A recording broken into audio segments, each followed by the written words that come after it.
Hola, buenos días. En esta sesión continuaremos con la parte de detección de bordes y lo que veremos a lo largo de esta sesión es ya cómo detectar estos bordes de forma específica en las imágenes que tenemos de 2 dimensiones. ¿Ok? Y pues bueno, comenzaremos con definir qué es lo que significa un borde y diremos que un borde es un cambio significativo en la intensidad de la imagen. Ahora, este cambio significativo se debe dar en una región relativamente pequeña, ¿no? Para que podamos identificar este cambio. Pues ya podemos ver que a partir de esta definición tenemos algunos retos que se necesitan resolver. Primero, ¿de qué tamaño es esta región en la cual se encuentra el borde, ¿no? Porque estamos diciendo que es un cambio local. Pero ¿de qué tamaño es esta localidad? Y la otra es, pues, qué tan intenso tiene que ser este cambio para que lo podamos detectar. ¿Ok? Entonces, para darnos una idea de qué es lo que queremos hacer, pues vamos a tener como entrada esta imagen que tenemos en la parte de la izquierda, que pues es un vehículo, Ferrari. Y en la parte de la derecha lo que tenemos es el graficado de la intensidad de cada uno de estos píxeles, ¿no? Entonces, entre más intensa sea la luz en cada uno de esos píxeles, pues su altura va a ser mayor, al menos en esta representación. Entonces podemos ver que las regiones que son más claras, podemos ver aquí esta parte de los rines, que corresponde con esta otra parte, ¿no? Esta parte del rin es esta otra parte, y este otro rin es esta otra parte. Esta parte de atrás, ¿no? Que tenemos aquí, pues correspondería a esta parte que tenemos aquí. Esas partes quedan en lugares bastante altos en esta representación. Y por otro lado tenemos estas profundidades o estas partes que son bastante oscuras, ¿no? Como tenemos toda la carrocería del carro, que en esta imagen pues se ve negro y estaría representado pues, por todos estos píxeles que están en una altura, digamos, bastante baja. Entonces podemos notar que tenemos estos cambios que van desde partes altas hasta partes bajas. Ahora, para tener más en claro qué es lo que está pasando, lo que vamos a hacer es agarrar una columna de estos píxeles y vamos a hacer como si hiciéramos un corte así de esta representación.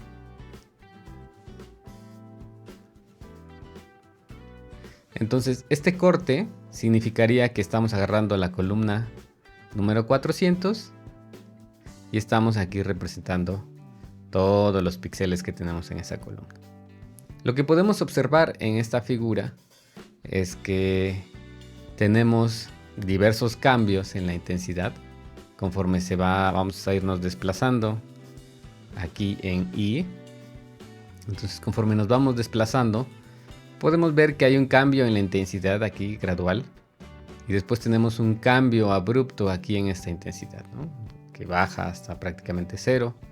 Luego tenemos otro cambio abrupto en donde vuelve a subir, otro cambio en donde baja. Aquí tenemos pues, varios cambios, pero se mantiene abajo y luego vuelve a subir y tendríamos otro cambio significativo aquí, ¿no? Si nosotros identificamos estos cambios, pues podríamos decir que estos cambios se encuentran en esta parte, en esta parte, en esta parte, y aquí tendríamos otro cambio significativo, ¿no? Probablemente aquí abajo también tenemos, aquí donde va bajando y ya se detiene, y aquí donde empieza a subir. Entonces tenemos todos estos cambios que nos dan información acerca de dónde pueden existir estos bordes, ¿no? Entonces, en qué momento se cambia significativamente la intensidad. Ahora, lo que necesitamos es pues una forma automática de detectar estos cambios. Entonces, para encontrar estos puntos en donde tenemos estos cambios significativos, que llamémosle bordes, vamos a hacer uso de un concepto pues, de cálculo que es el gradiente. Y básicamente el gradiente es una función, es un operador que nos devuelve una nueva matriz o un nuevo arreglo en donde tenemos dos elementos. El primer elemento es la derivada parcial con respecto de un eje, que sería X, y el segundo sería la otra derivada parcial con respecto del otro eje en Y. ¿Okay? Lo que significa esto es que vamos a poner que tenemos una imagen de entrada y de mn, ese sería su tamaño. Entonces nosotros al aplicar este gradiente lo que obtendríamos es una nueva matriz del mismo tamaño que va a ser el gradiente en X y otra segunda matriz que va a ser el gradiente en Y igual del mismo tamaño. Estos gradientes o estas nuevas matrices ya no van a contener valores de intensidad de luz, sino más bien lo que contienen es la intensidad del cambio, es decir, qué tanto está cambiando la función en ese punto. Entonces, esto nos indicaría g de x y g de y. Y de acuerdo pues a lo que sabemos de cálculo, podemos decir que este gradiente pues es un vector que apunta en la dirección del máximo cambio. ¿Okay? Entonces vamos a suponer que tenemos nuestra imagen aquí como una función continua ahora. Tenemos x y y. Pues para un punto que nosotros tengamos en la imagen, en este punto, este gradiente nos estaría indicando qué tanto es el cambio, primero en la dirección en X, qué tanto está cambiando la intensidad de luz en ese punto. Y también nos estaría diciendo qué tanto está cambiando esa intensidad para el segundo eje. En algunos casos vamos a tener un cambio bastante grande en un eje y en otro no tanto, ¿no? O tal vez tenemos un cambio al revés, ¿no? En Y y no en X.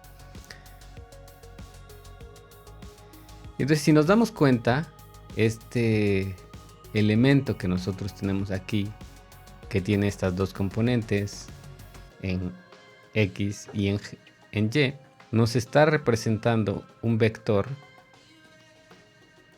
que nos indica cuál es el cambio en esos dos ejes, ¿no? Y entonces tendremos sus dos componentes y estas dos componentes forman un vector que nos indica hacia dónde está el cambio para un punto en nuestra imagen.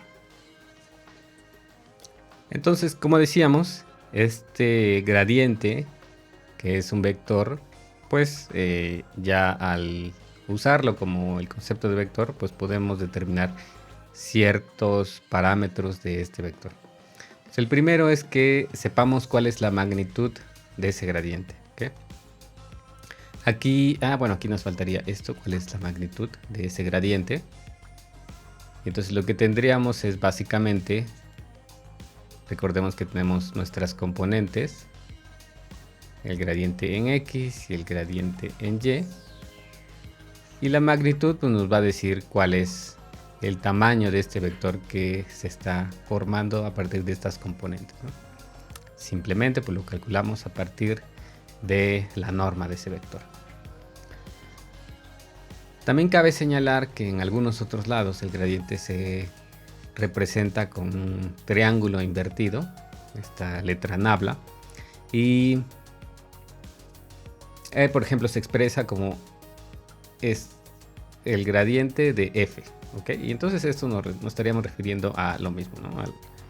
A las derivadas parciales.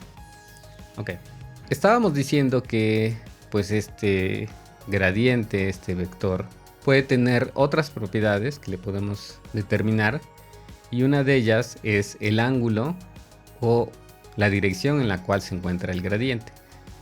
Ya que tenemos dos valores, g de x y g de y, podemos saber cuál es el ángulo con respecto de alguno de los ejes, ¿no? En este caso vamos a poner el ángulo θ con respecto del eje X. Y bueno, lo podemos obtener de esta forma.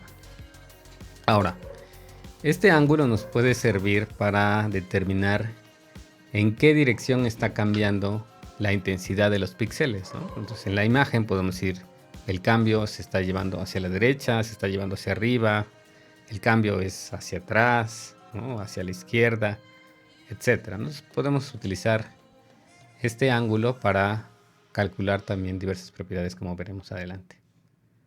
Y pues, ¿ustedes en qué casos creen que este gradiente se convierta en un vector 0, ¿no? Es decir, la componente en 0, la componente en x es 0 y la componente en y es 0.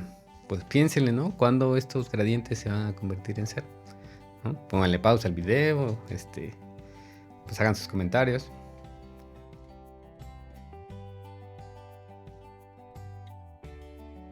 Pues esperando que ya hayan contestado.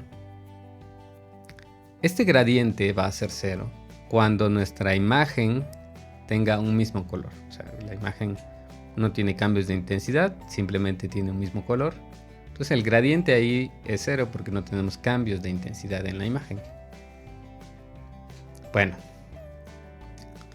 vamos a pasar a cómo ya se hace el cálculo en las matrices que vamos a estar utilizando, que son las imágenes. Entonces vamos a recordar que decíamos que el gradiente de esta función es igual a pues un vector de dos elementos, ¿no? La primera es la derivada parcial de la función con respecto de x o de un eje y la derivada de f con respecto de el otro eje. ¿Okay? Entonces decimos eso. ¿Cómo es que se termina calculando eso? Bueno, vamos a la primera parte y entonces, pues por definición nosotros sabemos que la derivada de f con respecto de x, aquí me faltó, perdón. Esto sería igual a que si nosotros tuviéramos el límite cuando, pues un intervalo, vamos a poner h, cuando h tiende a 0, de la función en un punto más h menos lo que tiene esa función en ese punto entre cuál ha sido el cambio. ¿Okay? Entonces eso es lo que nosotros sabemos por definición de la derivada. En el caso de las imágenes, resulta que pues no podemos movernos en el continuo, ¿no? Decimos que tenemos un muestreo de esa imagen que nos está diciendo cuántos píxeles tenemos en un eje y cuántos píxeles tenemos en otro eje, ¿no? Tenemos un muestreo discreto. Por lo tanto, pues resulta que esta h, en realidad el valor mínimo que puede tomar es 1, ¿no? O sea, un cambio de píxel a píxel.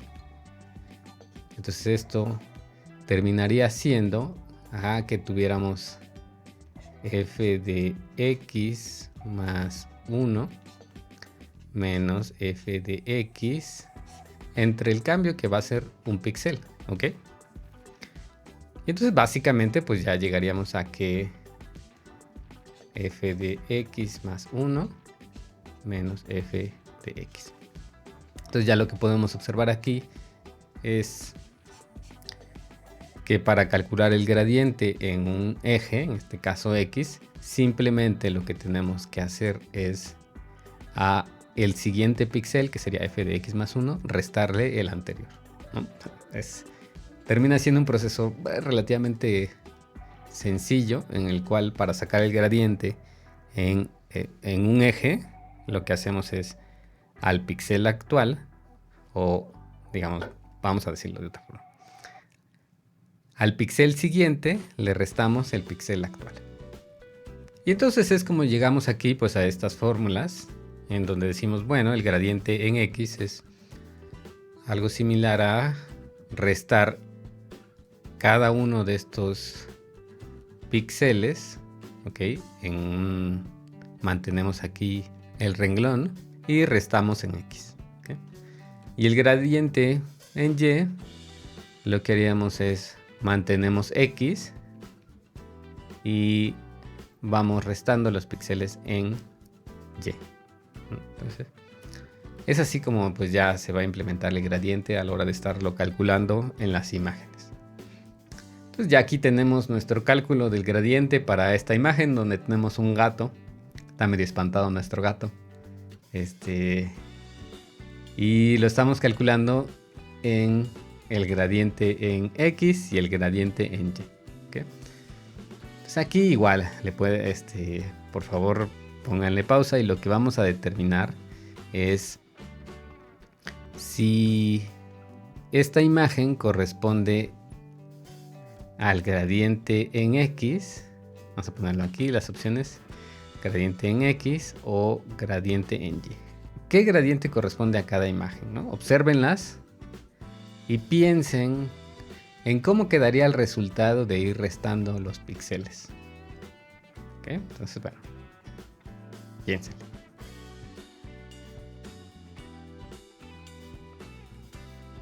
Bueno, pensando que ya resolvieron esto, vamos a visualizar o vamos a analizar qué es lo que está pasando. En el primer caso, cuando nosotros vayamos haciendo el gradiente en X, lo que vamos a ver es que se resta el píxel siguiente menos el anterior, ¿no? Y entonces estas restas se van haciendo en esta dirección. Y vamos a pensar en esta región. Para esta región lo que estaríamos restando es un valor aquí parecido a 0. Y le estaríamos restando un valor positivo que pues es alto, ¿no? Porque es un valor que está bastante claro, ¿no? Entonces aquí es un valor alto. Entonces el resultado de esta resta, pues es muy probable que el resultado sea negativo. Vamos a ponerle aquí que tenemos un valor A y esto que es 0, entonces tenemos un menos A, ¿no?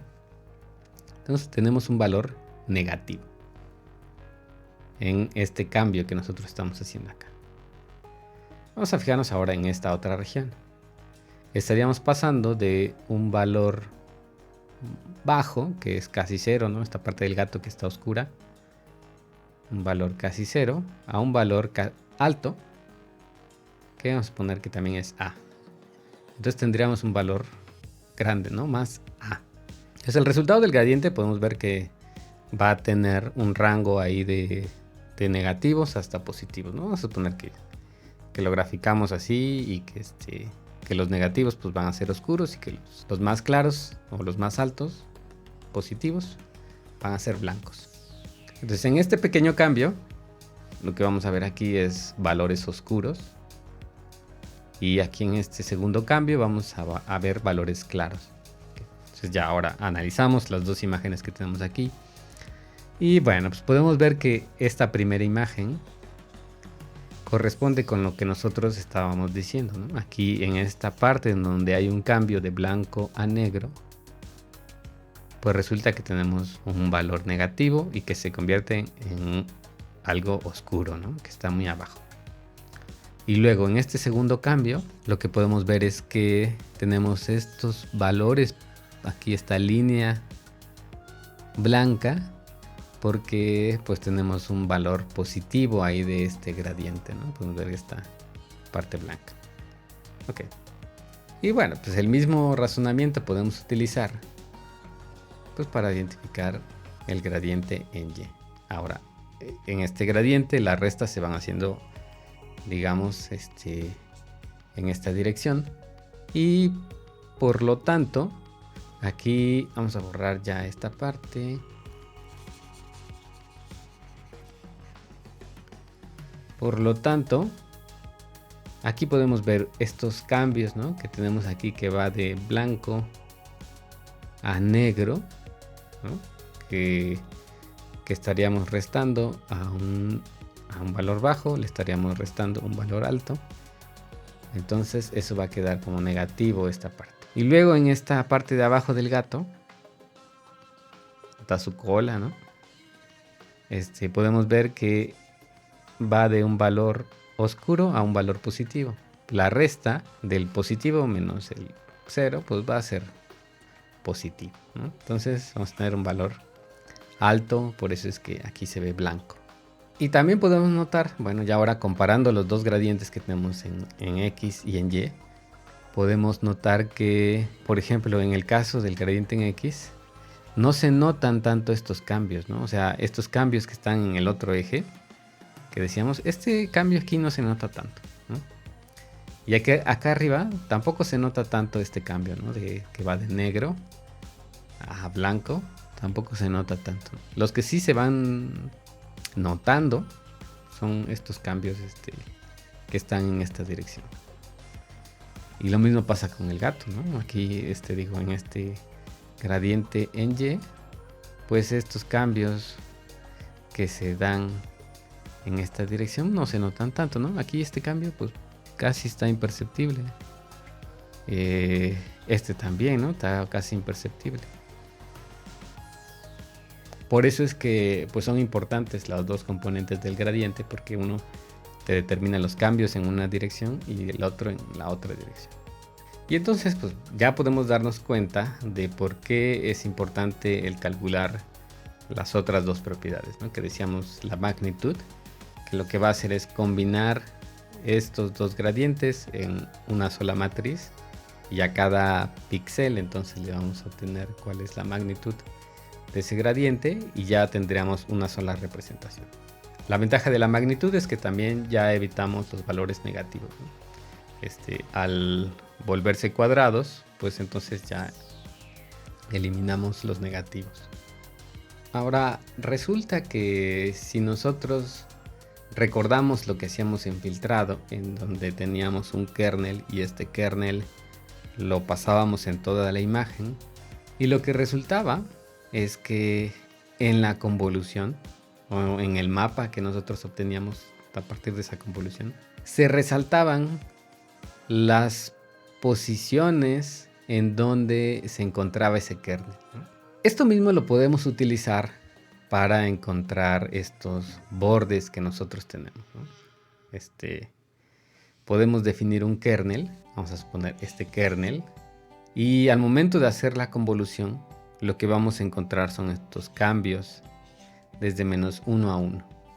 Si hacemos la convolución con este segundo kernel, que es un kernel vertical de 2 elementos, pues lo que vamos a encontrar es un mapa que nos vaya indicando en dónde se encontraron estos patrones, ¿no? De 1 a -1. Y con eso pues estaríamos obteniendo de una forma alternativa los bordes, ¿okay?, de una imagen. Entonces a esta forma de encontrar los bordes de forma análoga, pues decimos que estamos utilizando estos operadores diferenciales, ¿no? ¿Cómo se obtienen estos operadores diferenciales? Pues hay una serie de metodologías en donde sí podemos observar que a partir de la definición de la derivada, si nosotros tratamos de buscar estos cambios, veremos que estos cambios se van a representar por un cambio de un valor negativo a un valor positivo. Y con eso ya tendríamos unos nuevos bordes, ¿no? Podemos decir también que pues para que se visualicen mejor estos bordes, pues podemos hacer un umbralizado, ¿no? Pero bueno, vamos a ver más adelante. Y resulta que pues no hay una única forma de establecer estos kernels que nos obtengan los bordes, sino existen diversas metodologías y diversos métodos para obtener estos bordes.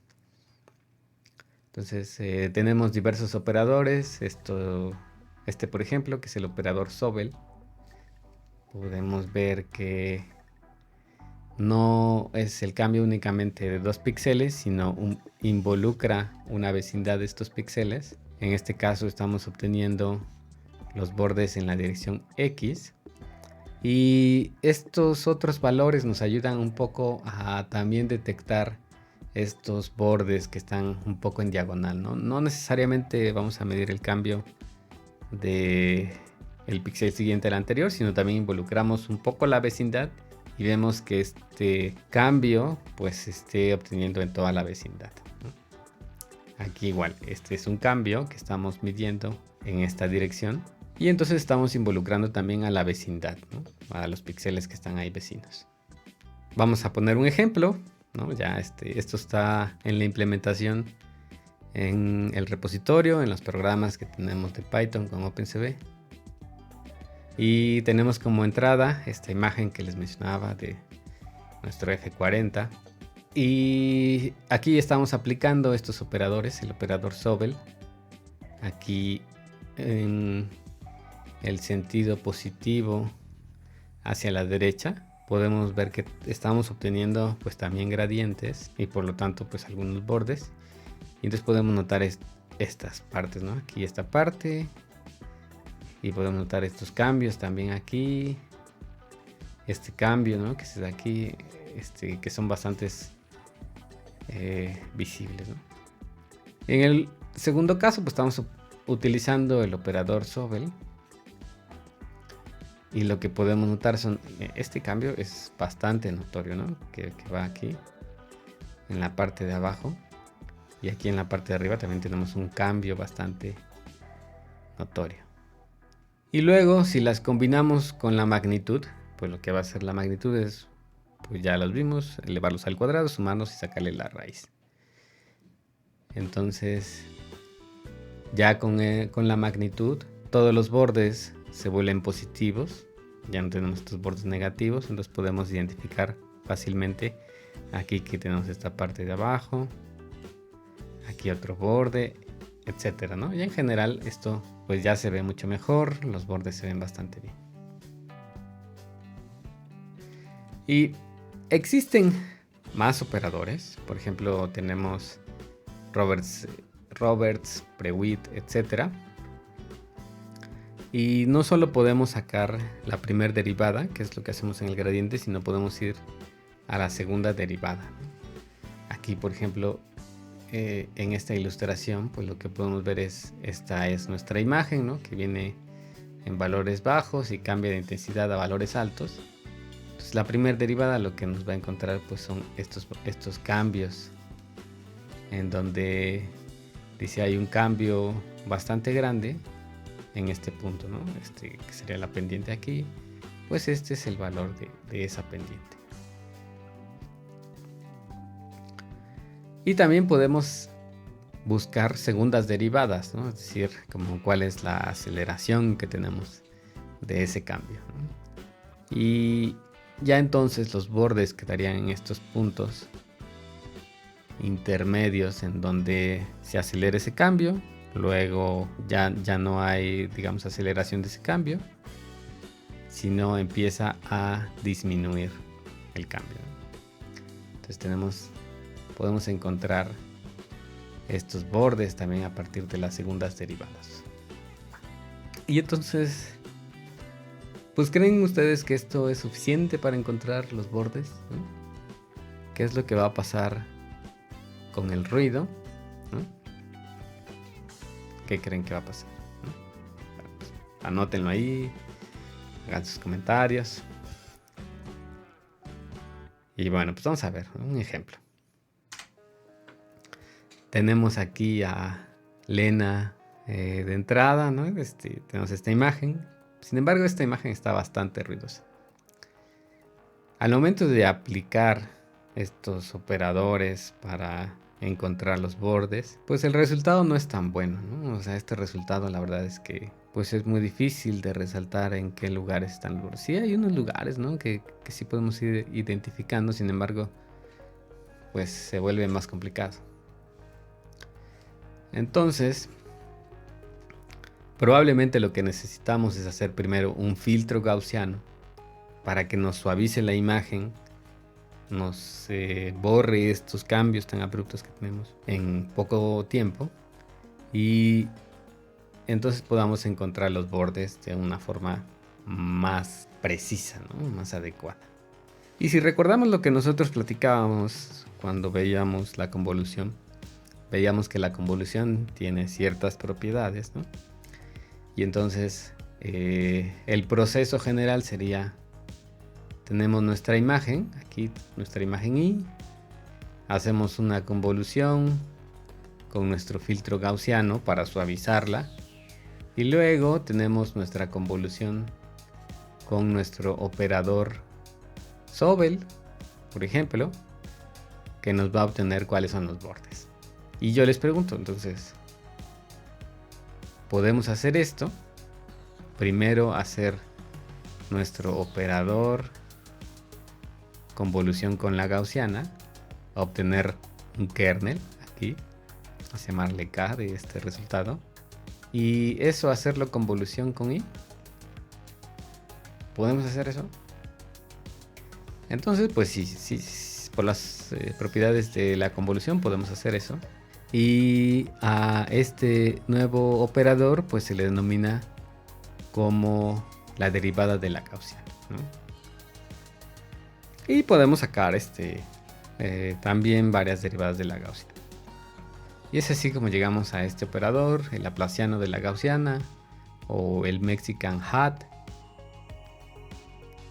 Y pues combina estas partes, ¿no? Tenemos nuestra gaussiana original convolucionada con la derivada. Lo que sigue es el detector de bordes de Canny.